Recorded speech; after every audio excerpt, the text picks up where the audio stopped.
Hello, welcome back to a Fresh Perspective on Business podcast. I'm Laura Leyland, Managing Director of Fresh Perspective, resourcing a recruitment business with a twist on the traditional. And here today, in what feels like the first time in a long time, is my co-host, Tony Greenwood. Amen. Here I am. Hi. You okay? I'm okay. Woo! I'm okay. How are you? Yeah, pretty good. I'm fully branded up as Fresh Perspective today. I've got my oversized, what colour is this, please?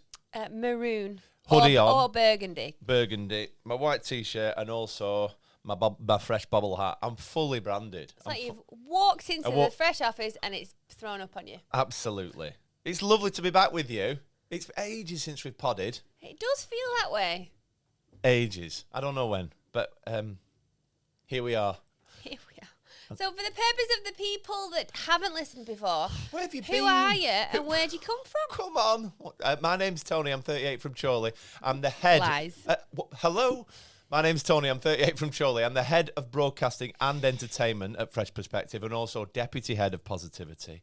That is not a full-time capacity. As in full-time capacity, I'm the sales director for Beartown Brewery. We are a craft brewery in Congleton, Cheshire, in England, and we sell beer and stuff. Good beer. Great beer. Yeah, really nice beer. Great beer. Apparently, according to LinkedIn yesterday, stout as well. We've got a 8.4% Imperial Creme Brulee, which is Madagascan vanilla, burnt cream, and caramel. Ooh. That sounds lovely, but it sounds like something I won't be able to eat. Does it actually have dairy in it? Or is it just a flavour? Flavour. So it's dairy-free. Mm. Is it gluten-free? Mm. Amazing. Get me some of that. That sounds wonderful. It is. Right, okay. All right. I need that in my life. Absolutely. Do you know, Please. I called my very first pony after a stout. I've never said that sentence before. What? Go on. Mackinson Stout. Emily told me once that she loved Mackinson Stout because didn't you used to sell it in the shop? Yeah, we sold it in our dad's shop. We had a bakery and an off-licence as we were growing up. And my very first pony, he was a little chestnut gelding with a star on his forehead. And he was called Mackinson. Mackinson. I think I have a picture of him up in my house. And I still have a lock of his mane in a plait. Oh, that's a nice thing. That's a nice thing. Anyway, there you go. Little anecdote for you there. It's a lovely anecdote. It's the last working day of November today. I hope everyone's had a fantastic November. But very hit and miss at Beartown Brewery. It's very challenging in the hospitality sector at the moment. So if you listen to this, please go out and support your local pub or your local bar because they need it. Hopefully. It's December now. December. Well, basically December, isn't it? Festivities begin. Boosh. Hopefully that will help. People Boost. will go out, they will socialise, they will be merry, eat and drink as the season tells us to do. Tis the season. Tis the season. You're going to have a belt in December. We are. We're all going to have a belting night as well tonight because we're going to we're going to Preston. So that'll be fun. That'll be fun. Anyway, we will be Laura, drinking and being merry. What is the podcast about today, please? The podcast today is about versatility in business and how it's important and what it means. I got the idea. I can't remember why. I posted about this in the summer. Whoa! What? I No know, way. on the LinkedIn. Just a little poster on there. No one really knows me. No. And I posted about the saying, jack of all trades, master of none, because it is meant in a negative way. Like, for a long time, I didn't know there was a second part to that saying. No, neither did I until I read this. Yes, jack of all trades. Like, it's like being a generalist is a negative thing. Like, you're not a specialist in one area, and like master of none. So basically, you're a jack of all trades, not good in any. I'm like, you can do a bit in a lot of stuff, but you're not very good at it. You're not good at any of it, just spreading yourself thinly. And I'm like, but then when you realise that, and a lot of people, after I posted about it, said they didn't know the other side of it. No. But the full saying is jack of all trades, master of none, oftentimes better than a master of one. Which makes... which turns the meaning of the phrase on its head. So say the full phrase would be my advice. I don't understand why people decided to just use half. I mean, it's completely out of context. Yeah, it is completely out of context. You've educated me. I was today years old when I learned about that. So I thought, let's talk about it on the podcast, because it seemed to be a popular topic when I was talking about it. Absolutely. So I thought, let's talk about it audibly. And we will do that. But before we do, ladies and gentlemen, it gives me great pleasure to ask Laura this question. It's something I've not asked her for a while. So please sit back, enjoy yourselves, indulge me as I say. This is episode 223 of A Fresh Perspective on Business Podcast. But Laura, can you share with me and everyone listening around planet Earth today, what is that in Spanish, please? Episodio número 223. There's so many Spanish words there in a quick succession. Do you think you have to speak quickly in Spanish? It feels like you do. Yeah, it's hard to listen to sometimes, and because all the words almost fall. There's no spaces. No, there wasn't. There was no commas there. And it all just carries flows. on. Yeah, Absolutely. So you wouldn't say episodio número 223. Well, Cheryl and Vicky would. Yeah, but it's not how the Spanish show would say. And you've got a Spanish alter ego, which is called. I was listening to the podcast last week with Vicky, and it was, what's your name of your Spanish alter ego? Marisol. Marisol. Yes. Very good. Sí. Bueno. But, okay. Namaste. So we're today we're talking about versatility, having a diverse skills or knowledge, and in business that's what allows you to be adaptable to challenges, to situations, and create innovation, and ultimately seize opportunities across all these areas of your business. And it's good to be versatile. I think it is. I think obviously you can still focus on like one product if that's what you do, or one service. But I think having diverse skills or diverse knowledge, like Tony said, and being able to adapt to challenges really helps you, or even adapt to different economical changes, seasonality. I think it really helps you build resilience in and out of work. And I think over recent years, if we hadn't had diversity, versatility, resilience, then things would have been a lot harder. Like, we had to become diverse as a business to get through COVID, and that's when we created our different services in recruitment training, helping businesses be better at their own recruitment instead of paying us to do it for them. HR to go, all businesses need HR. Whether they're looking to grow their team, they still need to look after their existing team.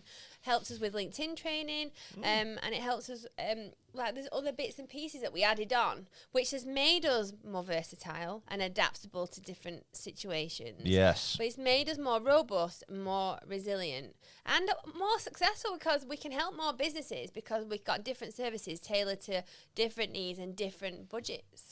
Similarly, Beartown Brewery have been brewing cask beer or beer for 30 years, which is your hand pull if you think about that. But only 2 years ago, last August, started in keg, and so never done that product before, which meant it opened up a vast range of different areas, different customers, and now, when we sit here today, we sell more keg product month on month than cask. So it's allowed our business to grow. It's allowed us to get further afield.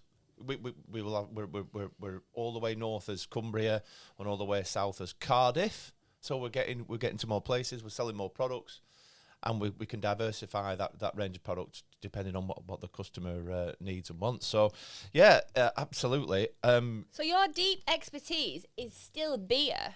It's just a but different you've type. diversified what you can do with that beer. So when we say diversify your business and be versatile, I'm not saying like if you're a manufacturing business, go and set up a nursery. Like, that's not what we say. I mean, you can if you want to. Wow. If you want one in-house for all your people, but that's another story for another day. Wow. But we're just asking you to diversify what it is you specialise in, or add in a diverse range of skills, knowledge, expertise, etc., to be able to do more with that speciality. We're not asking you to just, like we said right at the beginning, spread yourself too thinly, but just think about it. And I think a lot of people think, being more than a master of one is diluting that skill and specialism, and people won't then come to you for it. But if it's done in the right way with some thought and some creativity, I think it can only benefit your business in a positive way. And if you try it and it doesn't, then, well, you might learn something from that process to then create something else. But if you never try, you never think about it, you never will. No, we're just diversifying at the moment into supermarkets with Morrison's, which has been a massive learning curve. Don't think Very big collaboration, which probably wouldn't have come if you'd not been so successful with the original cast product. So it's a cast product that's gone into a bottle, and we're just finding our feet as regards that supermarket. So again, we're just limiting it to one product. We don't want to spread ourselves too thin. Keeping it to one product, see how it sells, see how it goes, and then we'll address in February or March as to where we go with it. But that again, it's being versatile. You're expanding into the key retail market. You might decide, you know what, this is not worth it for us, but you won't know unless you try. It depends if they're selling it or not. When they have been, if they haven't been sold through, then we were like, oh, this is a bit of a problem. But thankfully, it's the opposite way around. Yeah. So, and if it does work out, amazing. If it doesn't work out, you'll still learn something from it that you can apply to something else, and that this just makes you be able to be more flexible and resilient, which is so important these days. Yeah. And the versatility has given us the versatility of our product has made the phone ring for that Morrison's opportunity. So because people are seeing the brand more than they would have done if we'd have just been on a cask product. So it's more brand awareness. So it's like it's a snowball effect, really. Yeah, absolutely. Of what we've done. So how can we link this back to recruitment, do you think? Oh, so many ways. So many ways. So when it comes to versatility in recruitment, one of the first things that kind of springs to mind is having that versatility of mind. I love the word today. I don't say it enough, so I'm going to say it loads. Yeah. Great. Is when you're looking at candidates. So when you set out, you have a vacancy that you need to fill for your business, of course. But having a versatile and adaptable, flexible mindset when reviewing candidates and speaking to them, interviewing them. You might hire someone for that position, but you also might meet somebody else that you could create a position for that would actually solve a problem that you foresee coming up in your business, or that you might not even know you're going to face yet.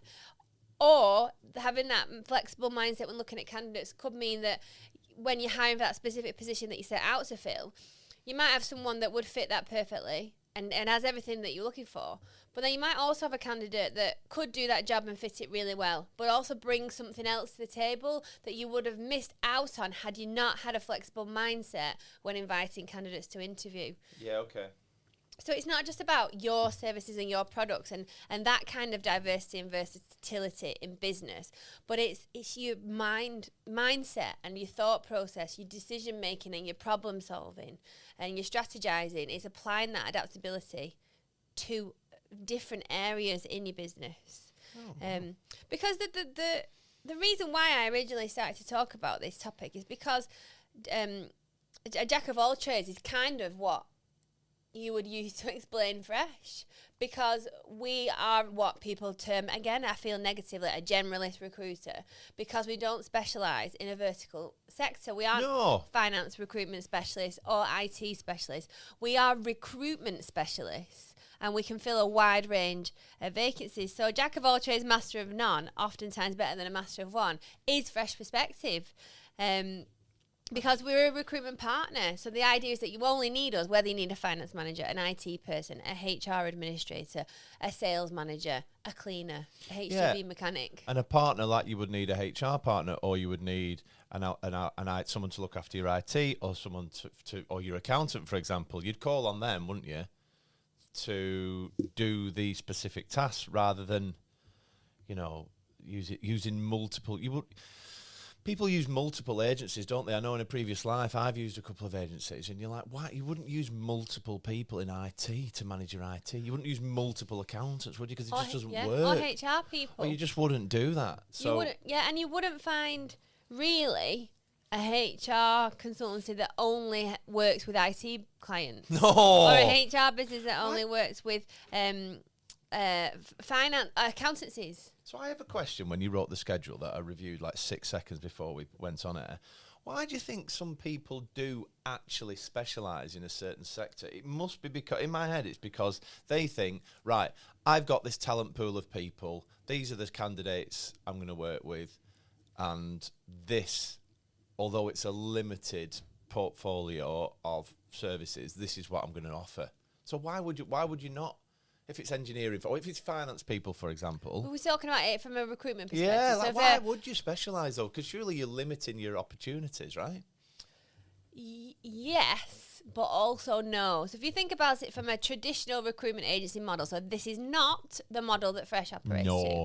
So they work on high percentage fees. So it'll be 20%, maybe 18% in finance. Finance is higher because they're specialist.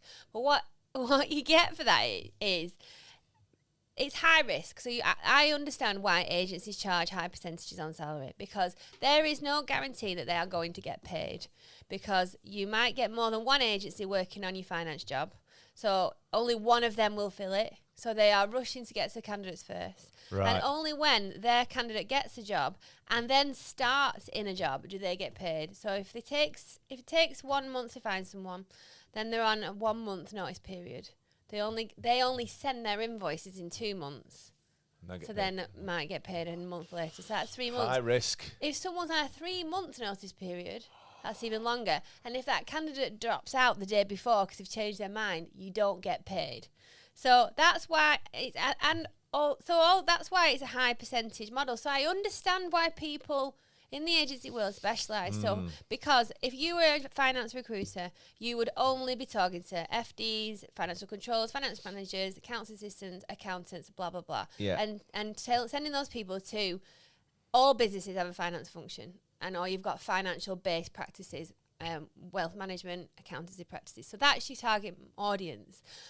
But because it's high risk and there's no guarantee you're getting paid, you have to put your more eggs in one basket. Yeah, so you will send your amazing FD candidate to probably 3 of your clients who are looking for an FD, because you're increasing your chances that someone will take that person. Spreading your bets. So that then drives a lack of loyalty. But it's because the model is almost inspiring that behaviour. So then each of those clients looking for an FD doesn't get loyalty from the recruiter they're working with, because that recruiter sent their CV to their competition. Oh my goodness, yeah, of course.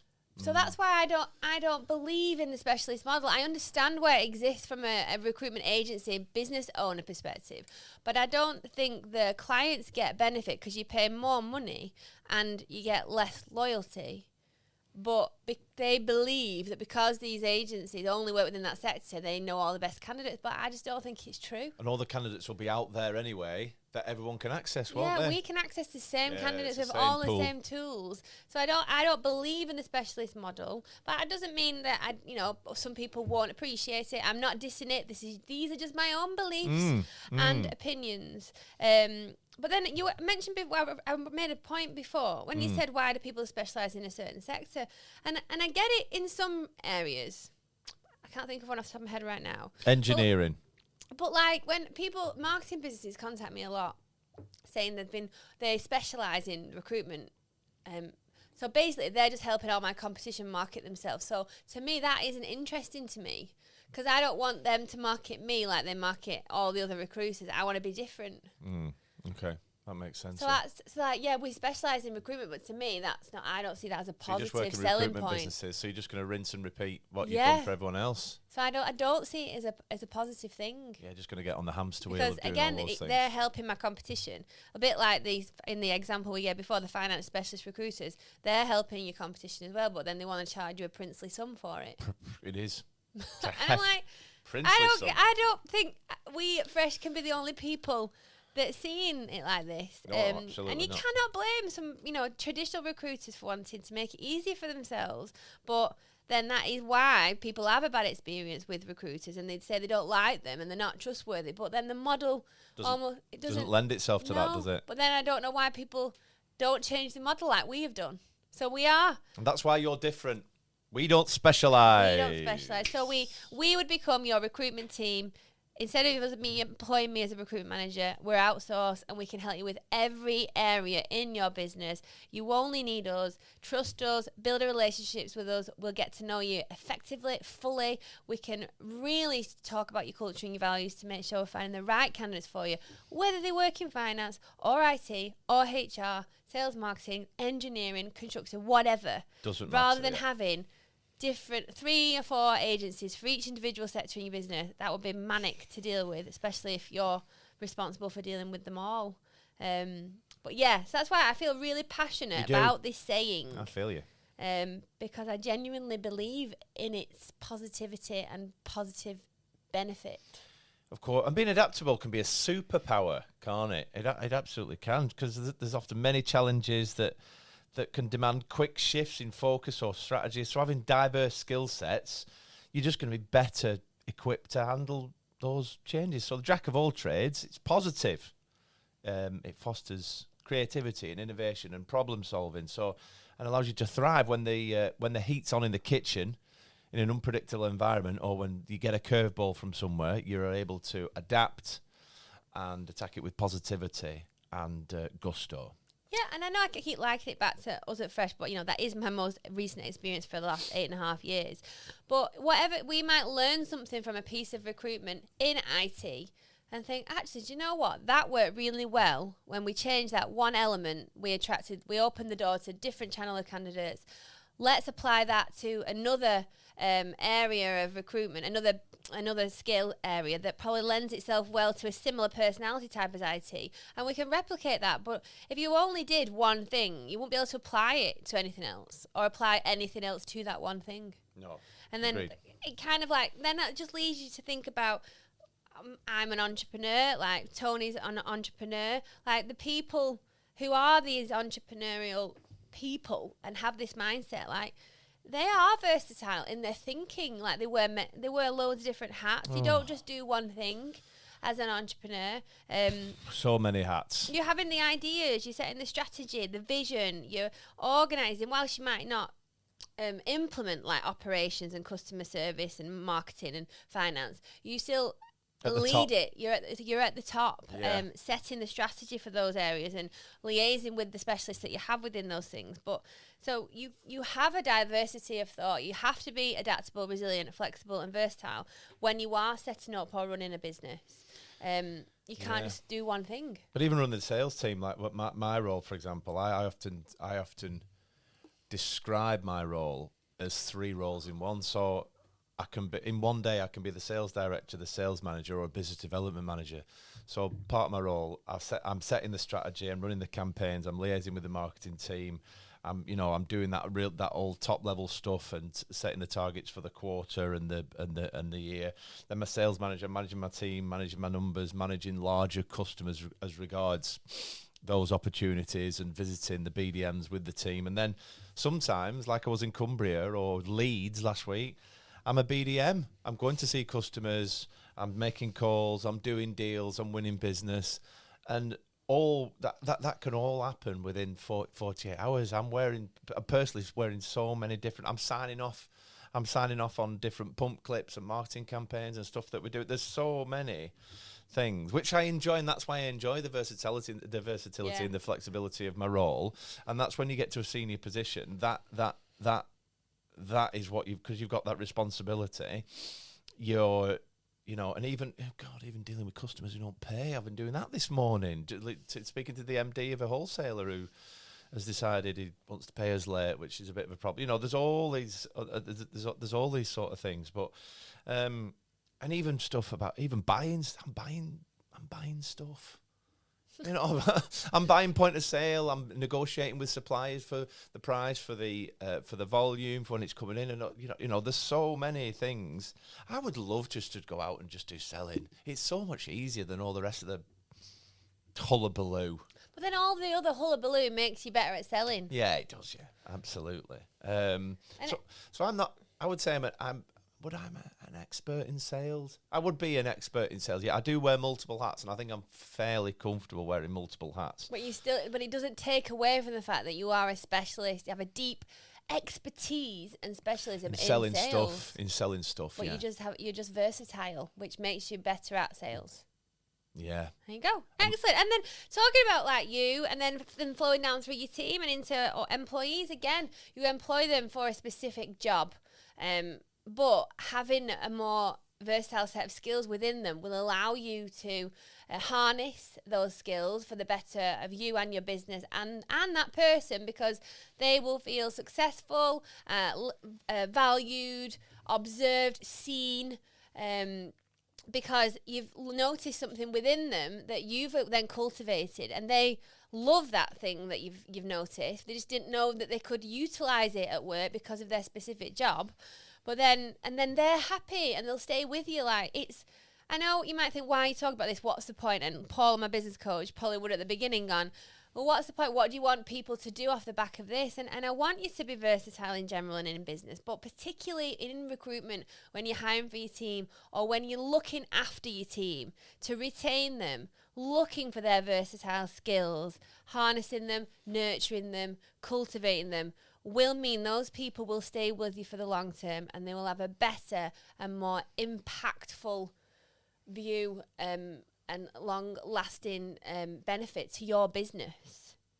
So, like, for example, Rachel, who works here, I was going to say that, yes. We hired her to do recruitment, to account manage our clients and to go out and seek exciting and relevant candidates for our customers within our unique pricing model, which I will tell you about before we finish, because I've talked about agency model a lot, but that's not how we charge. But anyway, but then Rachel is creative and loved getting involved in marketing and social media. So I just asked her, would that be something you'd be interested in? She's like, oh yeah, absolutely. So that's what we've done, and almost for the last year, she has taken charge of our social media, and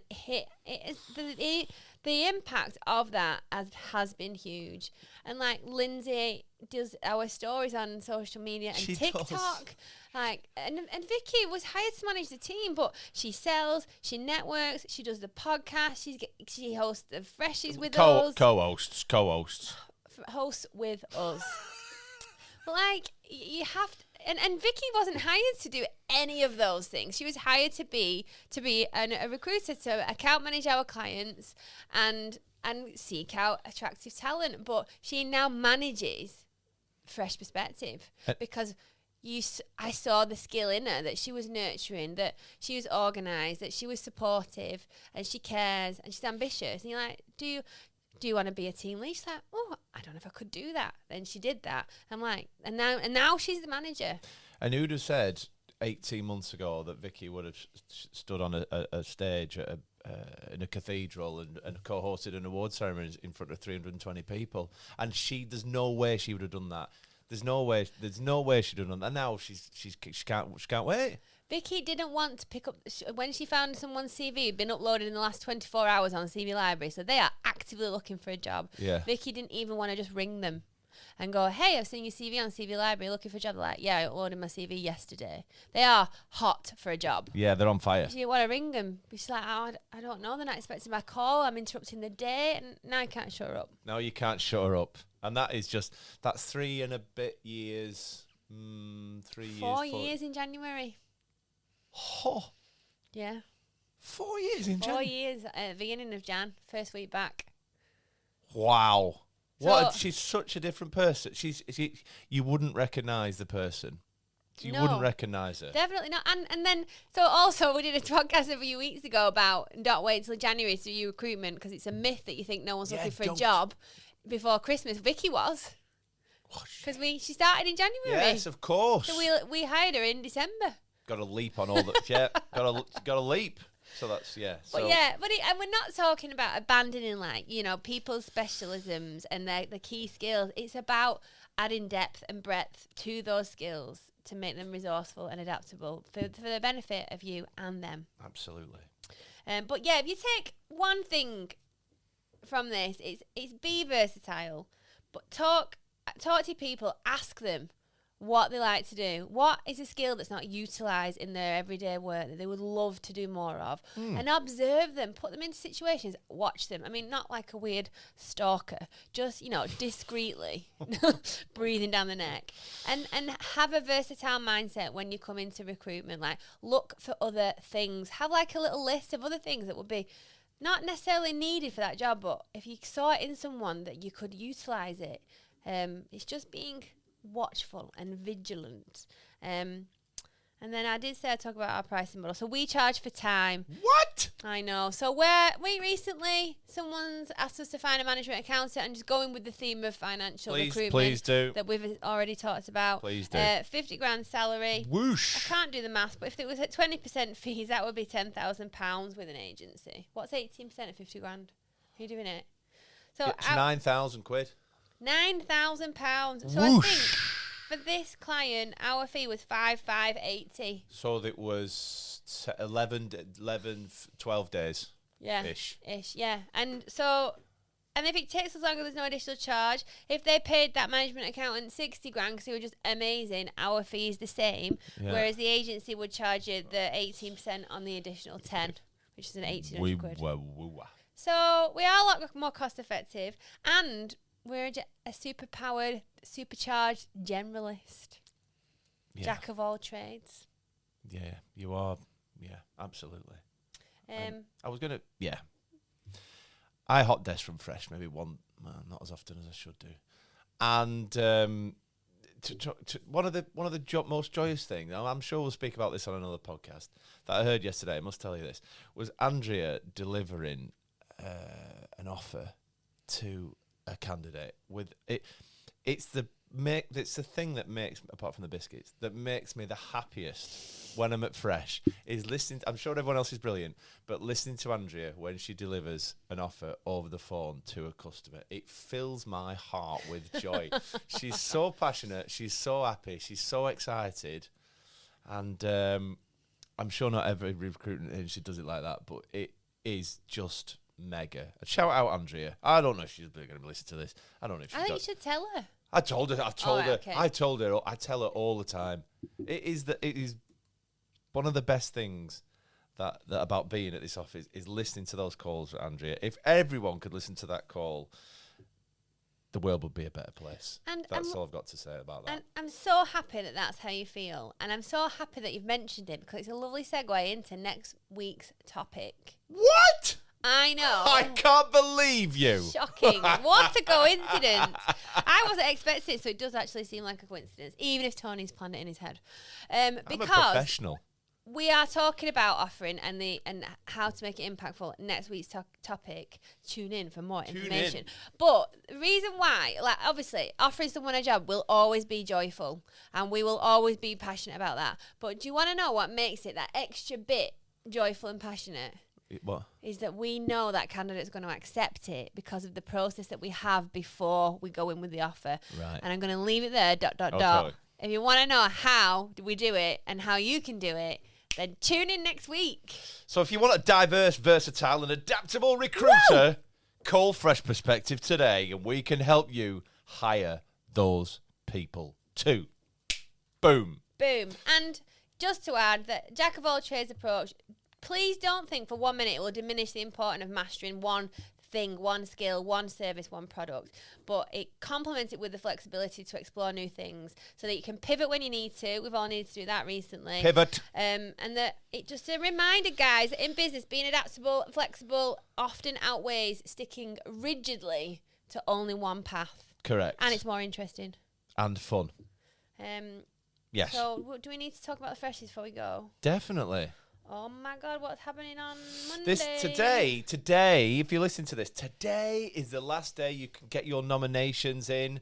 I was sat on the couch on Wednesday night watching Liverpool and Real Madrid, firing in my nominations. And then Monday, it's the voting. The rounds go live for voting. So it's very, very exciting. God, there's so much excitement and jolliness on LinkedIn with people posting the... tiles and what do they call it? The graphics badges, the badges that they've been nominated. Badges. Blimey. I think we've had a record number of the hundreds There's been hundreds of nominations, haven't There's there? been thousands of nominations. Thousands of nominations. That's what I know. That's Yeah. how much I know. So the Freshies, if you don't already know. Where have you been? Do you live under a bridge? No, you don't. Sorry. No. They are our non-profit business awards. So this year we raised £20,000 for charities. Yes. Next year, let's see if we can raise more money. But like Tony said, we've just almost finished our nomination round. Really? Next week, we'll be announcing the top 20 to 25 individuals and businesses that have made it through to the voting stage. So keep your eyes peeled on our socials. Head to our website. There's an entire page about it. Our website is www.f for fresh, p for perspective, -resourcing.co.uk. You can look on my profile, Laura Leyland, on LinkedIn, or the Fresh Perspectives LinkedIn page, Facebook or Instagram. You can find the information anywhere you want. If you want to get involved and vote for people you know, or you want to get in with last minute nominations today, you can buy a ticket to come along to the event on the 20th of June 2025. All profits go to charities as previously stated, and we're still looking for event sponsors. We are looking for a few, aren't we? There's some bits still rolling in. We already have £10,000 worth of sponsorship. Wow! How cool is that?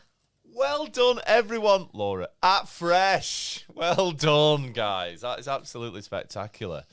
I don't think we've tried to talk about the other stuff that we need to talk to, have we? Because you've got a meeting. We'll have to just roll that forward. Laura went out on a bike the other day and the chain came off and she had to carry a bike like 3 miles home. Machine. Oh, I was so sad. My chain came off. Because it's a mountain bike and they're heavy. Oh, yeah. His chain came off and I thought, I'll just put it back on. No, it got rammed in between the wheel and something. And even a man tried to help me and he couldn't do it. I'm like, well, okay, I can't do it, but you can try. I'm like, shit. Sorry, I didn't mean to swear. Sorry, Paula. I'm like, either I carry my bike home or I leave it in the park. Because it wasn't like I was just on a road and I could ring someone to come and get me. No. Not that anyone had put my dirty mountain bike in the car. Well, maybe I wouldn't fit my So car. I had to put it on my shoulder and walk. I felt like I was in Cool Runnings carrying that bobsleigh over the finish line. Or is it Feel the Rhythm? Feel the rhyme. Come on up, it's bobsleigh time. We need to go. Laura's got a meeting. She's got another proposal call with another client for another deal. The sales at Fresh Perspective this month in November, folks, let me tell you. Crikey. We're going to spread some joy, save some money, save some time.